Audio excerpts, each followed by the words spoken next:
Welcome to Let's Be Honest. I'm Liana Ross, and I'm a licensed mental health counselor. I'm the assistant director of Gooding Wellness Group, and I'm on a mission to answer your real and honest questions, unfiltered, while also giving you the real and honest opinions of a mental health clinician on pop culture and trending topics. Stay tuned.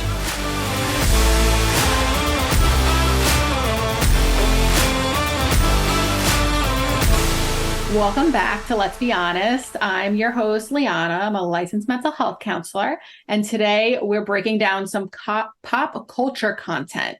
So, relevant to last week's episode, we have Meagan back, but we're continuing our conversation about dating, and we need to talk about Love is Blind that recently came out on Netflix after The Altar, which was kind of the post show of season 2. And I had a lot of people talking, and it definitely had me thinking. So Meagan and I knew we had to talk about it in regards to current dating culture, these different dynamics. So welcome back, Meagan. Thank you. Let's get into it on Love is Blind. Yes, let's get into it. So let's start out with, we're going to go through the different dynamics. We're going to start out with the triangle of Shayna, Shane, and Natalie. What are your thoughts? So, such a complex triangle here. I think from the beginning in the show, it was so challenging for them because you could see that Shane and Shayna had that connection in the pods. And when she didn't, what was it, that she accepted the previous proposal and then told Shane about it, and then he kind of swapped sides. Yes. I think that whole piece of it, if that were me, if I was Natalie and I saw that happening, I would be like, yeah, I don't believe you that you chose me. I think I'm second choice here. Yeah. I don't know if I would be able to get past that piece. Obviously, we know this is TV. There's probably so much that we didn't see that gets kind of cut out, that gives more of a full story. But I think that piece alone, if I were Natalie, I would be very on edge with her. And I think Shayna was very nonchalant about it. Like, she didn't think that she was doing anything wrong when she was kind of interfering in their relationship. And once again, TV. I think they were trying to make Shayna the villain regardless. Yeah. So that's kind of my stance on it, but I'm wondering what yours is. Yeah. So, and I agree with that. It's TV and they wanted a villain, which was Shayna. I think that Natalie not overlooking, but not putting a stop to the relationship after it was obvious she was almost like a second choice or wasn't the first and only choice. I always say that things always come out, right? So I'm not surprised that things didn't work out for them, right? So yeah, obviously enough things happened after that kind of rose that red flag for Natalie where she cut off and she said no at the altar. So whether she did it immediately or it was at the altar, it wasn't going to work out. I saw that from the get-go. I just didn't see them two being compatible. If anything, I definitely feel like Shane and Shayna were more compatible, to be honest. And I'm not saying either one is a good thing. So I think that also what you were mentioning about Shayna and not understanding almost like the severity that she said yes to someone else. It's almost like she knew that it wasn't going to work out with her and Kyle, right? Like, I also feel like she fished for a reason to not let it work out with Kyle. I really think she wasn't attracted to him. Yeah. And then found that reason about being religion and let that cut it off. But I think she also enjoyed the flirting with Shane. I think those messages definitely happened. I don't think Natalie lied about it. And I think they totally played that narrative when after the altar with saying how it wasn't true and she was with her now husband. That doesn't matter. Those messages can still happen. I totally believe that Natalie saw that. Right. Yeah. And I don't know if you saw it, but I saw an article. I think it was an article where Natalie said that she did show the messages when they were filming, but they cut it out. What? Yeah. So I think they really like doctored all of that, where they showed each person saying, no, I haven't seen the messages. No, I haven't seen the messages. I don't think that's true. I think all of them really did see the messages, but for the show, they doctored it to make it seem like there was still that mystery there of if they actually did have anything going on. And a funny thing that I thought too was that Shayna was like, we've never hung out alone. We've never been out alone. But they show you 2 scenes of them hanging out alone. Yeah, and it's so normal. Right, right. Yeah. And I feel like they didn't go further with the messages because now they have a relationship of Shayna and her now husband. So that would have caused, that could have been a whole nother show. Oh, so I feel like they didn't want to touch that. And so let's play this narrative that the messages never happened. Mm-hmm. I honestly wish the best for Natalie. I feel like she's so grounded and so such a good head on her shoulders that I feel like she won out in this. Yeah, totally. And like you were saying, I don't think they were a good match at all. Shane and her, just their demeanors are so different. Yes. And sometimes that can be great. Sometimes you can kind of balance each other out. But for them, I don't think it was a balance. I think it was more clashing than anything.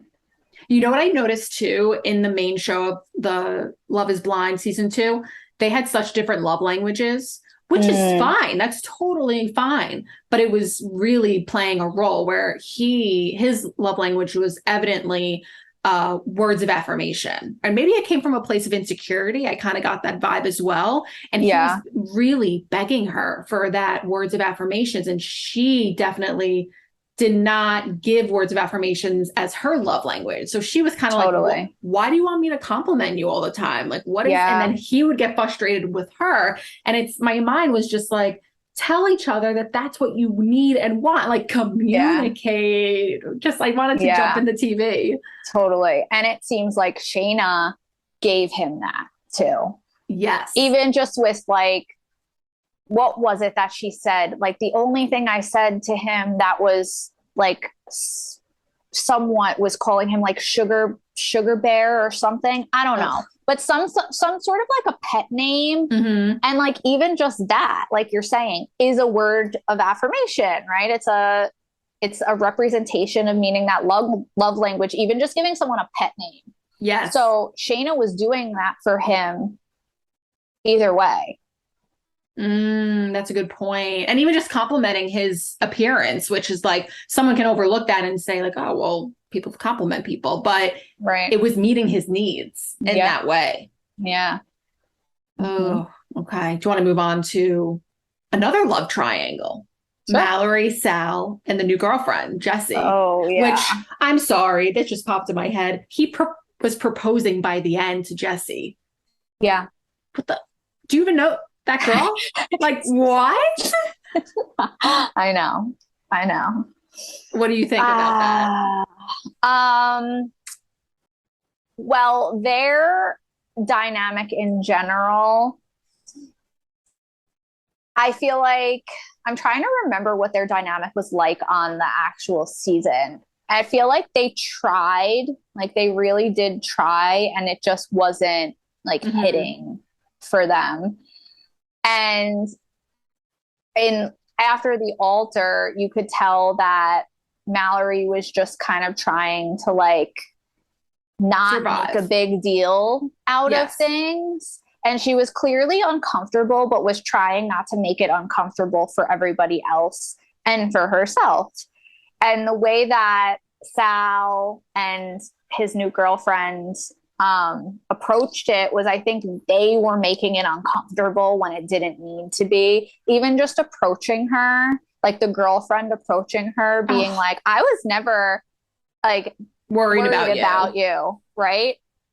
Why did you feel the need to say that? Like, and are you not worried about me because you just came up to me? Right, exactly. Like your actions are not saying that, but okay, sure. That's one of the things though that I always question. Like, was that doctored? Did one of the producers say like, go on, go say this to her? Like, I wonder those kinds of things. But either way, if that were to happen in real life, super awkward. Oh, cringe. I felt bad for Mallory. Like that Yeah. is, I think anyone, if I was Mallory, I would probably act the same way, where I would just keep my distance, hang out with my friends. That's it. No harsh feelings. I always felt like their relationship, Mallory and Sal's, was a little forced. I never really felt like Mallory liked Sal as much as Sal liked Mallory. Right. So it's almost like, okay, do your thing, man. Like, go meet that other girl. That's fantastic. But the fact that now you approach her and you created a little bit of a conflict by bringing up that thing with Mallory, like being with another guy and being drunk in the car, and that's why Sal broke it off. Like, why did you just create that? We don't know behind the scenes what happened other than that, but why is that necessary? It's just like, leave it alone. I just don't like unnecessary conflict. Right. And it kind of goes back to what we were talking about in the last episode of like creating that narrative, right? You get hurt and you're trying to make sense of things. So like Sal saw this situation of her in the car being drunk, and it really does sound like he just like filled in the missing pieces because he was hurt and was just trying to make sense of the situation. And then after the fact, Mallory was like, that is not what happened at all. But okay, if that's what you want to believe, sure. So kind of goes back to that, like we always create those narratives and make those assumptions because we're trying to make sense, especially when we're hurt in a situation. We try to understand and justify it. And I think that's exactly what was happening there. Completely agree. And then he pulls out the ring, and even his sisters were like, what is going on? It just pump the brakes, right? Like, and I think this can go into a bigger picture of if this is happening to a friend, or even like, I don't know, if this was my friend, if Sal was my friend, I'd be like, pause, let's talk about all of this, right? Like there's no rush. So let's kind of take a look at what's going on, especially when there's big events like that going on. And I think even taking it a step further, like people who choose to go on this kind of show, where are you at in life? Right? Like it almost seems like Sal's just so desperate to have a relationship and like have a marriage specifically that he's like, all right, yeah, it kind of works. Great. I'll do it. Yes. It's like, it's just good enough. And maybe that's where the show almost brought them, where we were talking about this before. It's like, you barely know these people and now you're engaged. It's almost leads into that mindset of, oh, well, you guys get along. Let's try to make this work. And it's like, wait, there's so many other aspects that make up a relationship. I want to move on to Danielle and Nick, because that one, you know, I heard they broke up before after the altar. And then watching after the altar, one would be surprised that they actually broke up. So what did you think about that switch? So on the season, I was like, what is this combination? I was like, they are never going to work. And then when you're watching, like you said, after the altar, it's like, oh, they're great together. They've like settled all their differences. The like breaking her dancing on the tables and like breaking the tables thing. And he's like, I've broken a couple tables too, or whatever. It seems like whatever big challenges they had in the original season, they kind of figured out, which I was like, oh, great. Good for you guys. You figured it out. And then I know we kind of touched on it before we started recording about how she made that comment. Was it her making the comment about? Yes. The great thing about being married is that you know who you are going on vacation with next year. So you can like plan ahead knowing that the guy will still be in the picture. Right. And is that what's most important to you? Like that's what's your priority. And that's the great thing about being married. It seems like the priorities are all whacked out there.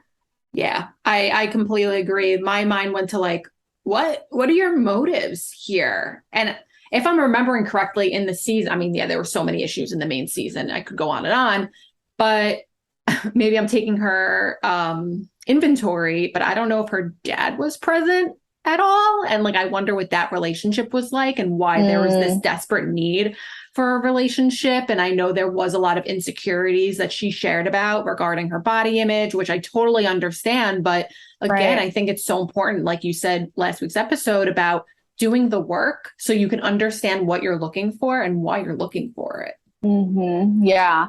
And you saying that also makes me think about one of the scenes in the original season where he went to the party, but she was sick and she was having really bad anxiety, and he didn't know how to help her and support her through her anxiety. And it seems like he just was so turned off by it and so unwilling to be there to support her. And I remember when I was watching it, that was one of the moments where I was like, yeah, no, this isn't going to work unless he was willing to start understanding her. And maybe he doesn't have that much experience with people in his life experiencing anxiety. Maybe he hasn't experienced that level of anxiety himself, so he doesn't know what to do with that. Or it could also be the opposite. Maybe there are people in his life who have had very severe anxiety, and he's like, I don't want anything to do with this. I've dealt with this my whole life. No, I'm not doing this with my partner. So that was definitely something that was a red flag for me with them originally. That's interesting, because my thought during that scene was she's just berating him about nothing, that nothing happened. It was, she created a narrative in her head and was yelling at him about it. Right. And I think if everyone just slowed down and that they were able to communicate, it would be a different story. But it was almost like she went at him and he didn't understand, like, what is going on. I mean, I wanted to jump in and just be like, hold on, guys, let's just take a moment. And I think it's so important that not only do we communicate how we need to be supported by our partners, especially when we have anxiety, depression, whatever it might be, but that our partners hear us and that they want to learn how they can best support you, while also encouraging you to do some of your own work and to gain other resources so that they're not your only resource. There was a lot going on with that dynamic. Totally. Yeah, absolutely. I agree.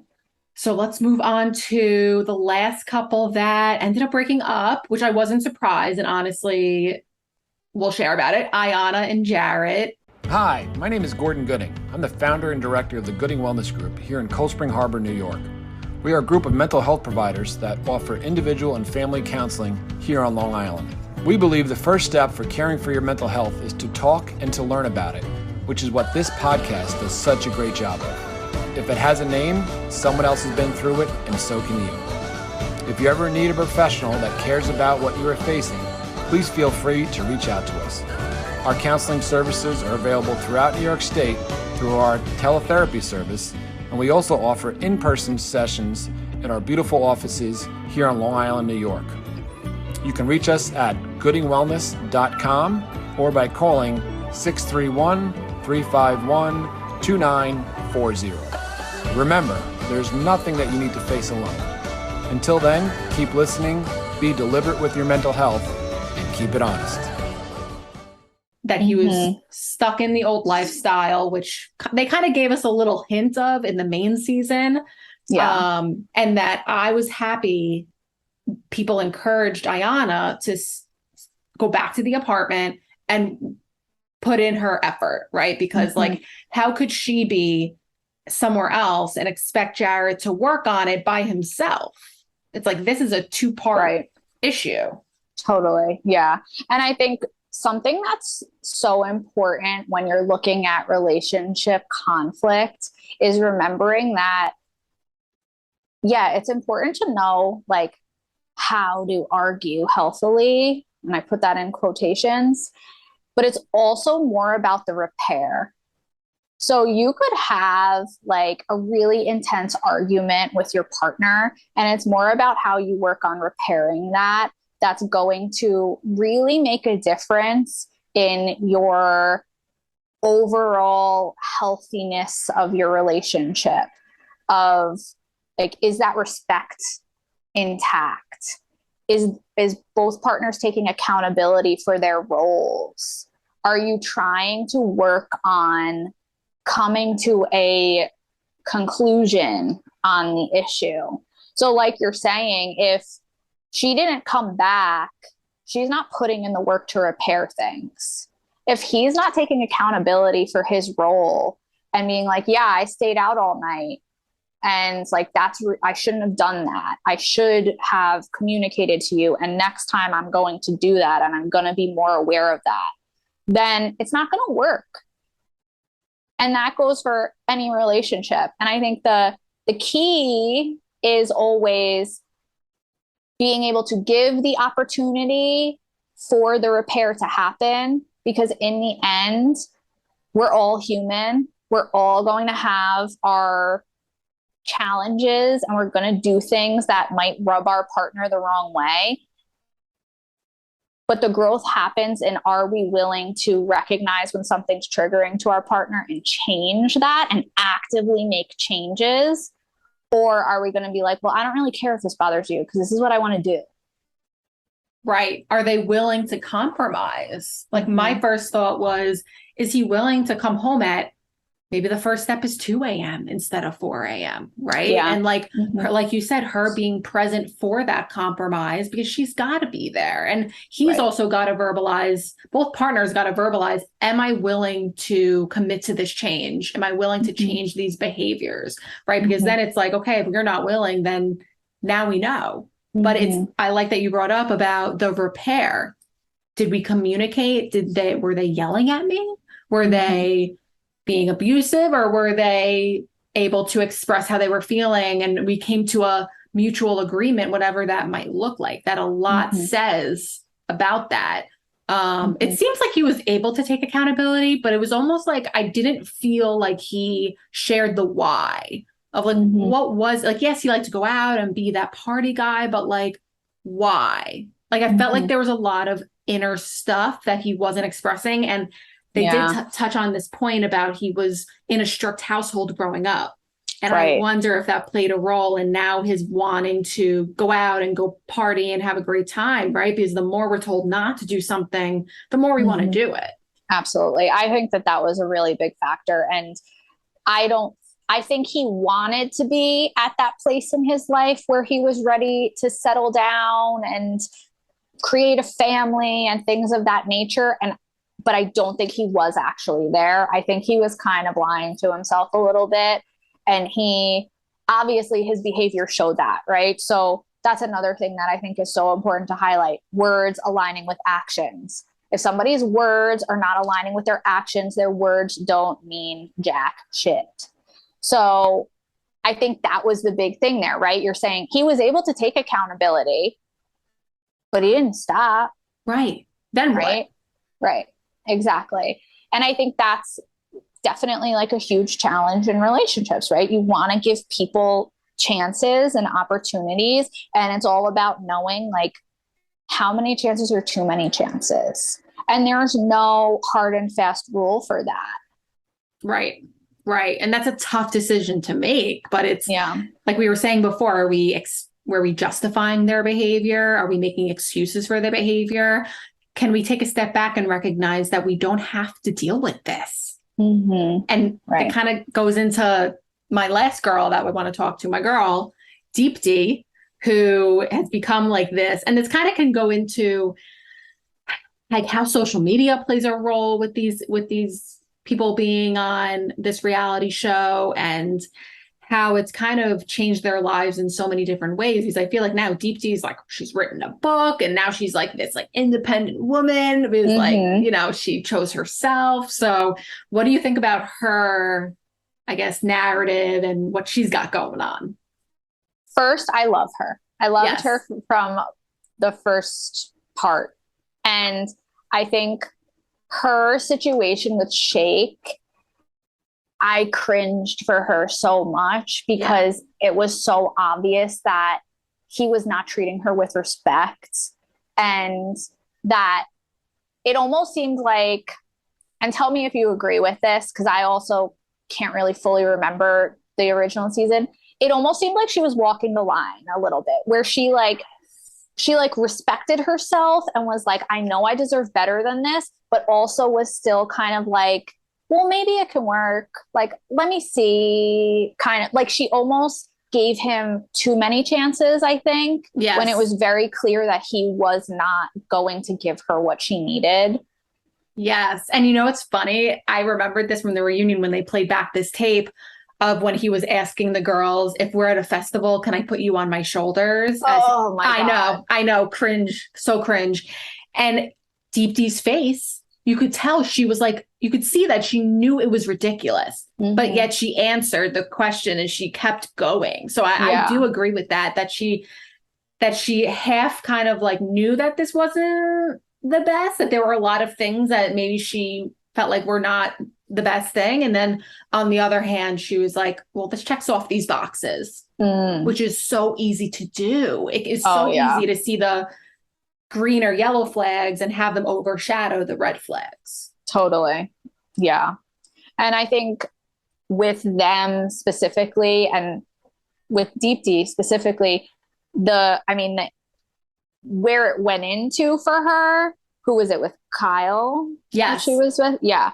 So her now being with Kyle, I thought that was also a very interesting dynamic, because it was, in some ways, I felt like the same with her, where it seemed, obviously they had the friendship thing going on, and there was the whole, I don't want to ruin this friendship thing. But the vibe that I got was that she was way more into it and she wanted it more. And it was like she was waiting for him to jump and kind of like ball in his court.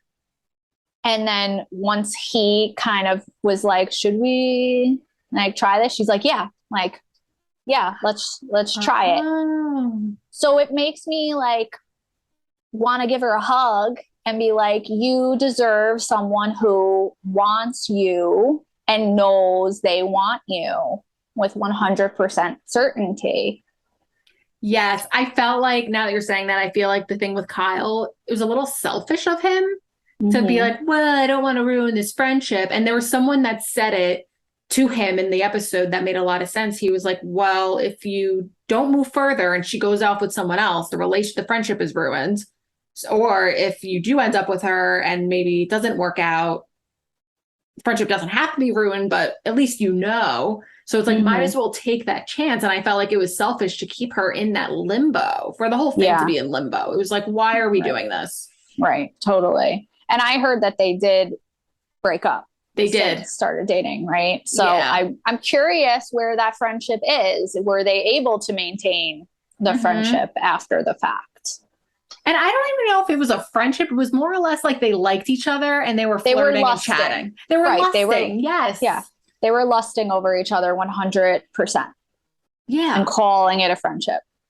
110%. Oh my God. It's like all these words for relationships, situationships.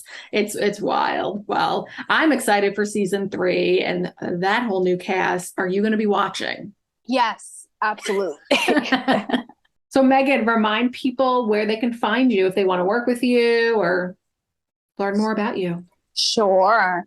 So you can find me on Psychology Today, Meagan Miraldi, MEAGAN, or you can find me on jcorreacounseling.com, and you can find their phone number and their email address, and you can send an inquiry there.